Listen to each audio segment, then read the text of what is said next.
Hello, and welcome to Talented.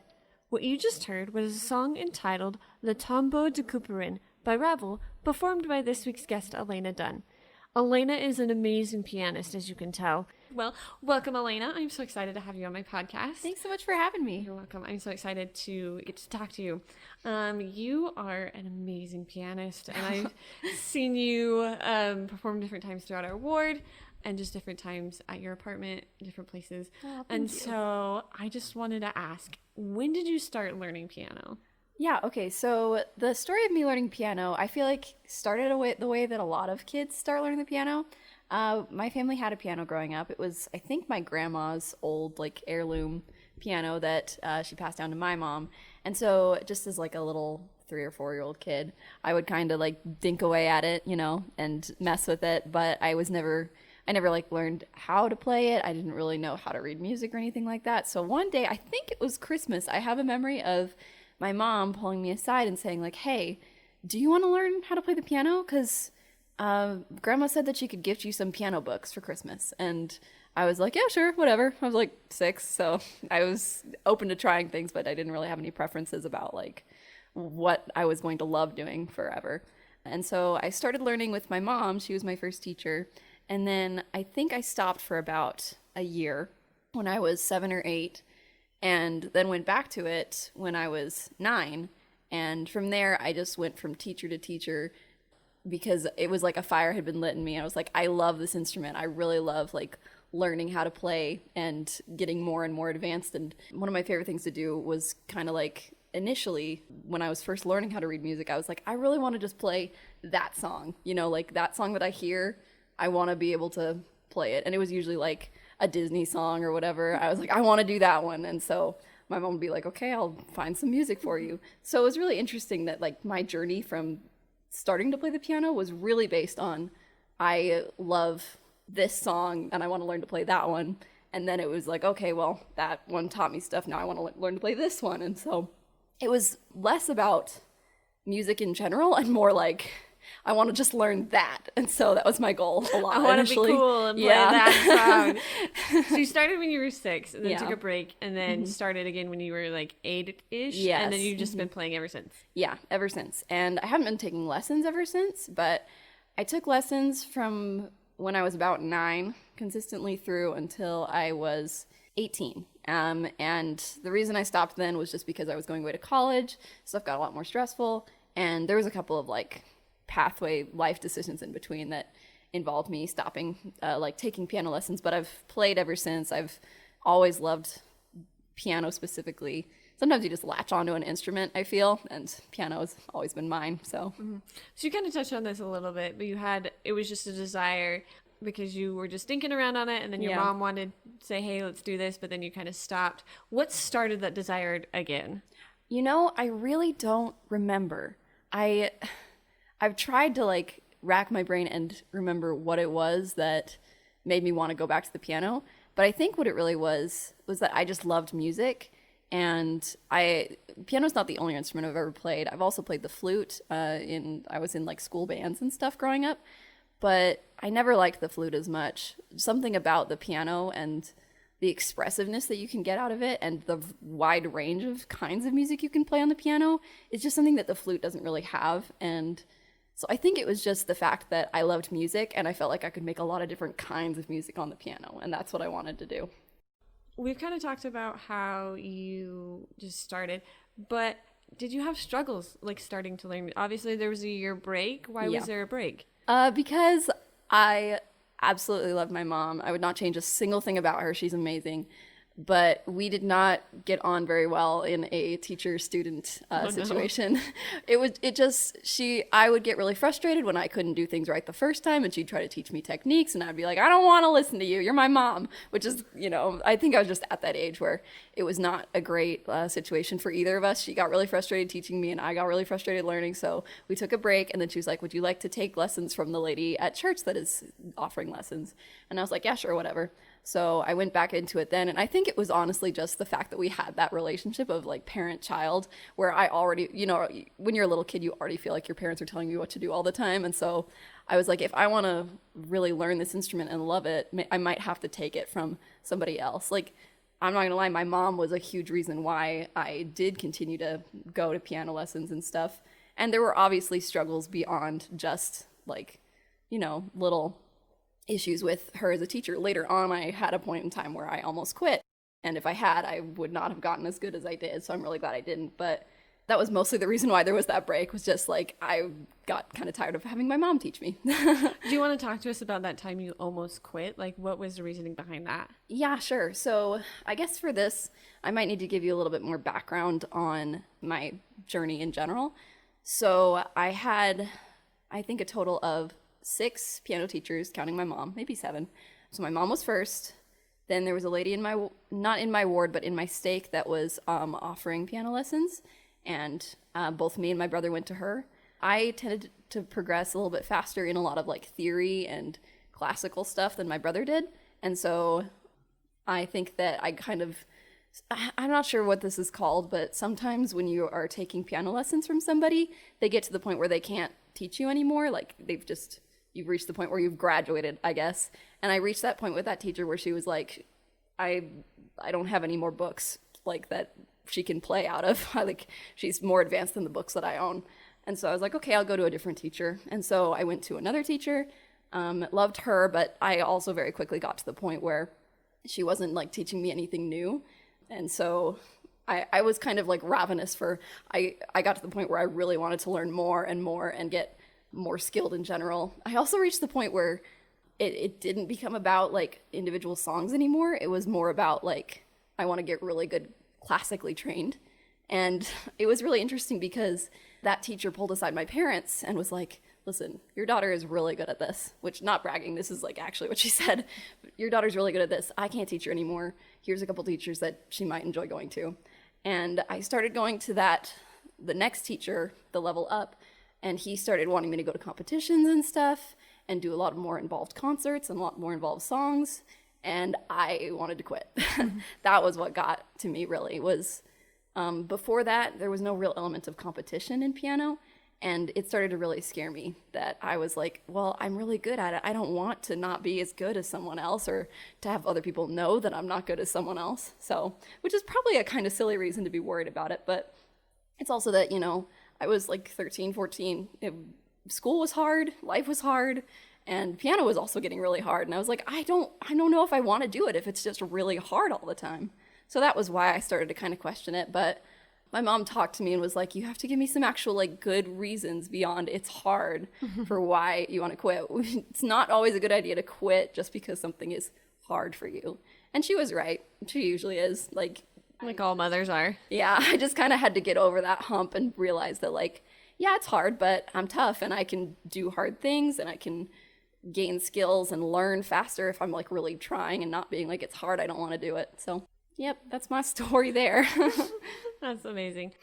Were there any other struggles that you faced when learning piano? Because there's the issue with the your teachers not having enough. Were there any like health issues that you had, or just any other struggles that you've had? Yeah, well, I would say I don't think that illness was a huge factor in my learning the piano, except for one time when it was.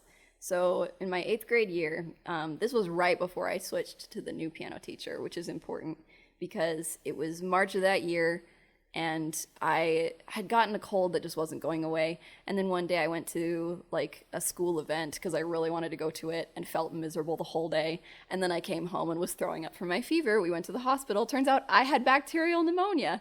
So I was like shivering and out of it. I don't remember any of this time period, to be honest, for like a week. And right after that was when I was scheduled to go to that new piano teacher. And like I said, he was more competition-based and stuff, and he taught me a lot of really great stuff, but he did kind of want me to halfway audition to see if I was going to be a good fit and if we were going to like mesh with each other. So I basically had to like play a song for him. So I got there and I was like, I'm so sorry, I just recovered from pneumonia, so if I'm like really shaky, that's why. And so I performed for him, and it was not very good because I was so tired and so like recovering from being so sick. And he knew it wasn't great. It was not my best performance, but he was like, you have a lot of tenacity because you kept going even though you were so tired and you like didn't really like feel up to snuff. So that was I guess, the only experience I had with illness that kind of messed with me, but it was ultimately a good experience. That's good. Me and my brother, we took piano lessons, and there was a point where my brother broke his arm. Yeah. So I was just curious if there was anything. That's like impossible to deal with. Yeah. Right. So knowing you personally, you are a very petite and thank you. small woman. Yes, little fairy. Yes. And you have small hands. Yeah. How has that affected your playing? A lot. Honestly, that's the biggest. It's really interesting because that's the first thing that people who know me say, like when they find out that I play the piano, they're like, they'll either hear me or they'll hear me first and then see my hands and go, how did you do that with those hands? And I mean, the fact is, it's all about like stretching and practice, and it doesn't really have a lot to do with the actual size of your hands, because the fact is that the interior like ligaments and tendons of your hands are actually quite stretchy. And so I can reach about a ninth on the piano, which is a lot smaller than somebody with bigger hands like my husband could reach on the piano. But I think a lot of it has to do with picking songs that don't like require you to have giant hands. Some composers are notorious for composing songs basically for themselves, where they had giant hands or like really long wingspans for their fingers, and you basically can't play it unless you have that person's hands, which I kind of tend to steer away from. But I mean, a lot of the stuff that is more like upper level classical stuff, which is what I was really working on towards the more advanced side of my piano career, it never really bugged me. You know, it'd be like, oh, my hands are a little sore, but I gotta just keep them loose. Even though my hands were small, I basically had to run into a lot of the issues that anybody learning the piano faces. I just like a little bit more because my hands were smaller. I do remember there was a time at piano camp that I went to, because yes, there's piano camp, and yes, I'm a giant nerd. It was basically a week-long retreat where a bunch of kids that were really good at the piano all went, and I was not the best by far. Like, there were some amazing kids here, like straight up funneling straight to Juilliard, you know. Wow. But I was able to go and had a lot of fun with people that were also passionate about the piano. And I just remember there were some of the boys there, and not many of the girls, because girls tend to have smaller hands, but some of the boys had like enormous hands and could play crazy amounts of like huge chords, which is the thing that I struggle with the most because of my tiny hands, with a lot of power behind it and stuff. And I just remember being like, man, I wish I had that. But I also realized that if I did have like giant mannish hands on my tiny body, it would look really horrific. So I'm not that mad about it, but I do sometimes like pine after those amazing Rachmaninoff hands where you could just play anything you wanted to and like it was nothing. I wish I had that, but c'est la vie. Yeah. Yeah, I totally get that. I think that was one of my questions when I first met you, is like, how? Like, you have tiny hands. Because yeah. Speaking from experience, I've done piano just a tiny bit, not as amazing as you, though. You're so sweet. I do need to tell the people I'm not really that good, okay? Like, liar. If we had a way to sample, I'm okay. I'm not a concert pianist. Your husband is over here shaking his head. Okay, whatever. You are amazing. Like I said, speaking a little bit from experience, practice is very, very important. But what does your practice look like on a weekly basis, and how has that changed now that you're back in school? So I will kind of alter this question a little bit, because the fact is I have a piano in my apartment. I do not play it as much as I should. I'm not on any kind of weekly schedule, because I think the reason why is because I don't really have a reason to. When I was in high school, I was practicing an hour every day because I had competitions to go to. At the time, I was trying to get into the piano performance major at BYU. That was really what I wanted to do at the time. So I was constantly practicing. Even when I wasn't like at the piano, I would do this thing where I would, at my desk at school, if there was a piece I had to memorize, because I was reaching the point where I had to like memorize tons of music, entire sonatas at a time, entire like nocturnes and all these different kinds of classical music, because that was really what I loved. But I got to the point where I was like at my desk, people probably thought I was insane, just practicing my songs on the desk, you know, like hearing it in my brain on an imaginary keyboard. I was doing that at night in my bed. I would just like do it against the wall, and my sister would be like, "Shut up." But I was like, I have to do well at this next competition. You don't even know. And I really enjoyed that like extreme focus. It was really hard for me, but it was also really awesome. Like I said, I've kind of fallen out with that more recently, but that was what it was like for me, and that's what I would be doing now if I was trying to, attend competitions or pursue a career as a concert pianist or anything like that. That's probably the level that I would be working at now. Some pianists that I know of, because I've read a lot of like books on the theory of practice and stuff, they practice for like 3 hours a day because that's their life. That's what they do. And it's been really interesting to me to realize as I grew up, a lot of my identity was connected to piano. But as I grew, I realized that I didn't really want that to be all of who I was. Like some people have music as their lives, and that's great, but that's just not who I was. So I've kind of had to shift it to be a smaller part of my life just to fit with all the other things that I want to do. So right. Become more of like, this is something I enjoy rather than yes, this is my passion, this is my grand opus, what I'm going to do with my life. It's not, but that's okay. Understandable.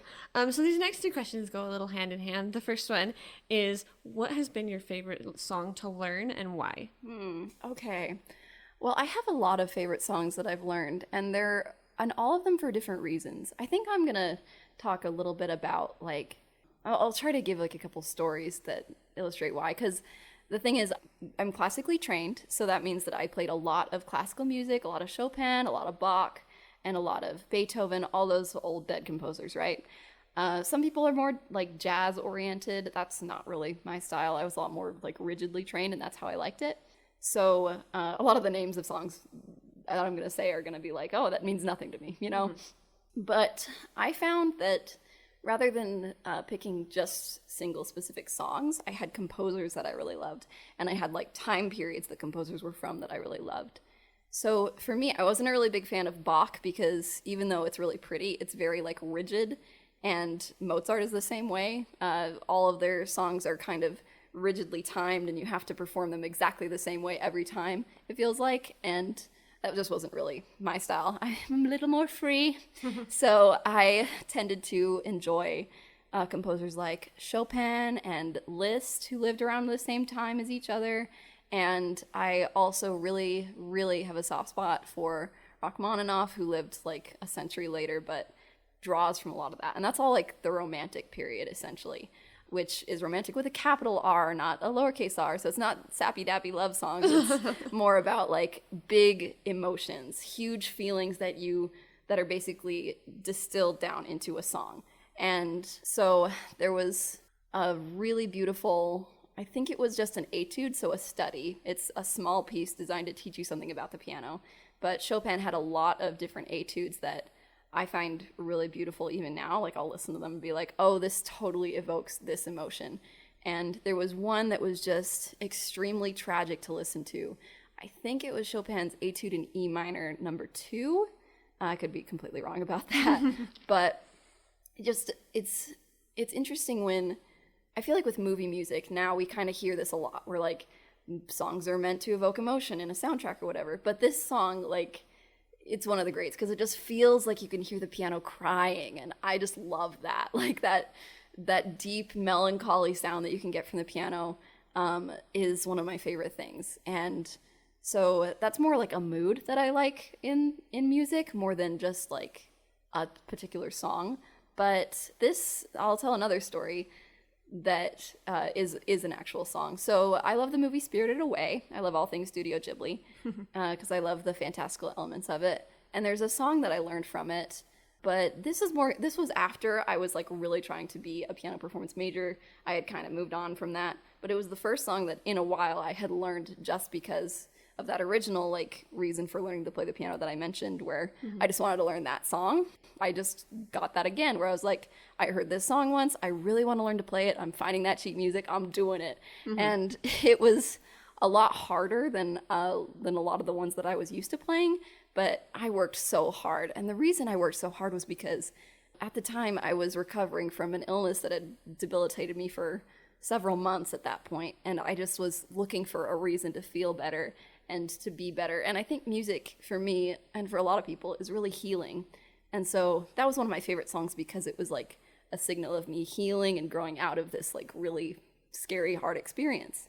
So yeah. Wow, that's amazing. Everybody always has that, just like, this one song changed my life. Yeah, right. I think for me, a lot of songs changed my life, and it was more gradual. I think a lot of kids growing up hear the idea of classical music and think that it's lame or, oh, it's boring and they're all dead and whatever. But the fact is that every classical composer and musician influenced the way music is today. Mm-hmm. And I just think that is such an important part of our history. I think that there's so much emotion and pathos. It's almost like you can hear the composer speaking to you today and saying, like, I had the same emotions that you have. I was a person, you're a person, we're connecting through, it's like time travel, and I love that. That's amazing. Like I said, both of these questions kind of play off each other. What was the hardest song you learned and why? Ooh, okay. Or hardest song for you to learn? The hardest song for me to learn? Let me see. I think it was probably not the most difficult technically, like the hardest to play, but it was a song that I had to learn because this was towards the end of we'll call it my piano career, because this was when I was really working at it as if it was a job. I was thinking that I really wanted to go into piano performance. And so I was getting ready for my audition boards, basically. And it was a Beethoven piece. And I really enjoy Beethoven to listen to. But I think that he's one of those pianists who had bigger hands, had like a lot of poundy sounding songs. And so sometimes I would just get to the point where I was like, I don't like this. I don't like the way that it's making my hands feel. I don't like I just didn't really like the emotions it was invoking in me. And so I got really frustrated with it and had to put it away for a while. So it was probably that one. But the really fascinating thing about that is when I came back to it and kind of looked at it from a different angle, I was able to kind of get a much better understanding of the piece, I think, and just feel like I was able to move past that dislike I had of it. You know, sometimes you have prejudice against things that you don't want to try, like I did when I was younger, because I was like, it's hard, I don't want to do this. And I just reached a point where I was like, well, too bad that it's hard. I'm going to do it anyway, and we'll see if I like it or not. Mm-hmm. And while I never grew to love that piece, I did have a much better appreciation for it after I kind of worked through my issues with it. There's a lot of different like practicing techniques that they say you go through when you're trying to learn a piece that you don't like. So one of them was just kind of learning the history of it. It was a sonata that I don't remember all the history of it, but I know that it was one of his first ones that he wrote when he was like 16, and that was around the time that I was like 17. So I was like, oh my gosh, this guy's a genius. How did he do that? So it was just really fun for me to kind of look back at where the piece had come from and get more background on it. And I feel like that really helped me to kind of make it through, because it's not like I absolutely had to play that piece, but I didn't want to back down from a fight. So yeah. Yeah. That's amazing. Yeah, it can be hard to choose a piece and then get into it and you're like, this might be a little bit more difficult than I thought. Yeah. But just like you said, standing up to a fight. Yes, exactly. So we've talked a little bit about what you've done as a pianist, but a question that we've had is, what is the hardest part about being a musician, and why is it hard? The hardest part about being a musician is, I would say, similar to the hardest part about being any kind of creative person. It's just that some days you really don't feel like it. You just don't feel like doing what you have to do in order to get better. I was the kind of kid where I had a lot of scales and theory work that I had to do because that's the foundation of classical music. And I just did not want to do it. And so some days being a musician, that was always the hardest part for me, was doing the hard work. I felt like when I could kind of get into a piece a lot that I really enjoyed and clicked with, and I could express myself through it, and that was just like, you just get in the zone and you don't even notice how much time has passed. But when it felt like the minutes were crawling by during practice, that was really hard for me. I just kind of got to the point where, like a lot of, moody teenagers, I was like, what's the point? I don't understand why I'm doing this. This is stupid. And sometimes even now I get that way when I'm working on a new piece that I want to learn. I just get to a point where I'm like, why did the person write it this way? It is so unnecessarily difficult. Like, I don't want to learn this. And so I think that's the hardest part. to also kind of like follow up on that question, what's the best part about being a musician? Oh, the best part about being a musician. This is going to sound wild coming from me because I'm not the type of person that likes being in front of people, but concerts. I love being in concert and getting to perform for people. I don't really like talking in front of people. It makes me really nervous and jittery. And I feel like music is just a completely different thing for me. Music is like a language in that it, can evoke emotion. It can make you understand certain things, and there is an element of language to it, like the way that there's a bunch of music theory stuff to it, right? But I just feel like it's a language I'm a lot more fluent in than English sometimes. And so anytime I got the opportunity to just be in concert and just the energy in the room where there's a bunch of people that are all like nervous like you, and a bunch of parents or random people that wanted to hear you play, and you all take turns going up, and then it's your turn and you go up, and it's like all this work that you did comes to this, and you get to perform, and whether it goes good or bad, people clap for you, and that's just a completely electrifying feeling. That's amazing. Yeah, I love it. Okay. So I know we're getting close to the end of our questions, but I want you to describe for me your best performance and what made it special. Okay, this is one I've been thinking about a lot because when you gave me these questions, I can think of quite a few where I'm like, that was a really good performance. I ended up, getting a really good score at this competition that I went to, all this stuff, right? But I think the best performance that I ever had was when I was playing a song it was Serenade. It was by a composer called Franz Schubert. And it was, at the time, the hardest piece I'd ever played. This was when I was about 15 or 16, and I was getting ready for the Christmas concert. And this was not a Christmas piece. I think I was playing one other Christmas piece, but it was a lot easier, so I wasn't worried about it at all. But this song was, like, so hard because the left hand's not doing a whole lot through most of it, but the right hand literally does not stop for the entire song. It's 5 minutes long. The entire time my right hand was moving, and it hurt so bad. So I had to like stop for a bit, do a bunch of like practice exercises and figure out how to move my hand in a way that wasn't going to like seize up every time I tried to play it, because it was fast, it was long, it was like a running stream, and you just couldn't stop the stream or else it would totally mess up the entire song. It was that kind of thing, right? Where the entire piece is ruined if one mistake happens. I was so nervous that my teacher had assigned me this, and obviously he knew what I could handle and what I couldn't. And he was like, you can do this. You can do this. So I did all those things I mentioned before. I can to this day remember most of the right hand. Not really the left hand because I didn't have to work on it that much, but I can remember most of the right hand because of all the time that I spent practicing that fingering and practicing on the walls and on the desks and everything. I was trying to get it like ingrained in my brain so that it was part of who I was and I didn't even have to worry about it. Because I think that's a lot of memorization, for me at least. You have to get to the point where it's second nature or else you're gonna mess up. Like that was how it always was for me. I needed to get to the point where I didn't have to think about it because it was so second nature. And I kind of hit a slump right like a week and a half before concert time, which was really crunch time. I had to really be getting it by then. And I was just really frustrated, and I took a break from it for a little while. I used some techniques of practicing a lot slower for a little bit, practicing it all staccato, which is like very short notes. And that started to help a lot. It started to get a lot smoother because before it was all jumbled. And then came the day of the concert. And I was so beyond nervousness at this point because I had practiced it so many times that I was like, I am ready for this. There is nothing I could do to be more ready.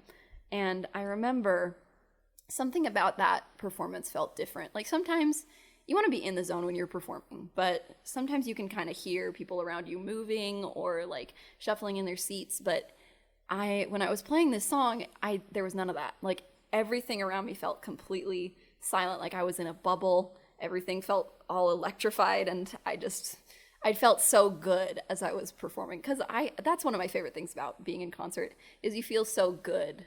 There's just this part of expressing myself through music that sounds like super hokey and sappy, but I just loved it. I was like, this is me. This is who I am, and I'm showing it to all of you.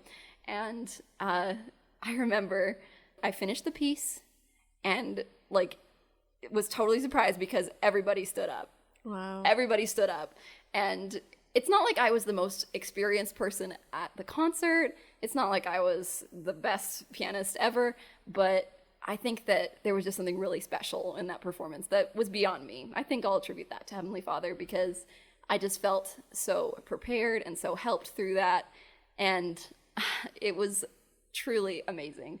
My teacher came up to me afterwards and said, "Did you hear that applause? Never forget how that felt." And I was like, okay, and I haven't. Wow, that's amazing. Yeah, it was one of those things where you just feel like you're kind of floating on the way home, and I totally did. So wow, that's so amazing. Yeah.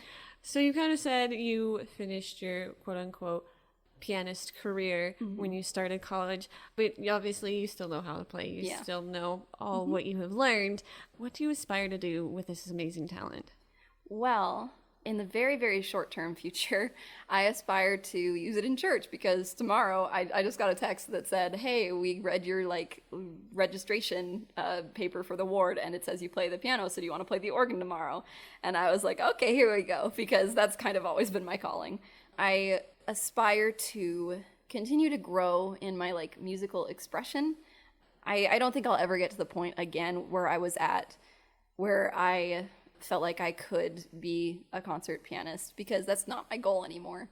If it was, I could probably work up to that, but I think that my goal is just always going to be to continue learning new things about music, continue just loving all the music that I've learned, and maybe pass that on to other people if I can, because I'm really passionate about it, clearly.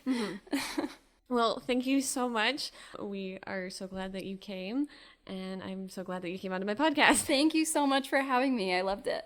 On next week's episode of Talented. When you let someone organically move their body, you start to notice, okay, this is really close to a good picture. Then you just have to do a small little direction, and they're not as freaked out. As opposed to okay, now turn your body to a 34-degree angle, raise your arms up in a strange position, and then tilt your head and hold it. That's not very comfortable. We sit down with photographer and graphic designer Anne Ruckert, who helped create this podcast's branding. Until then, stay talented.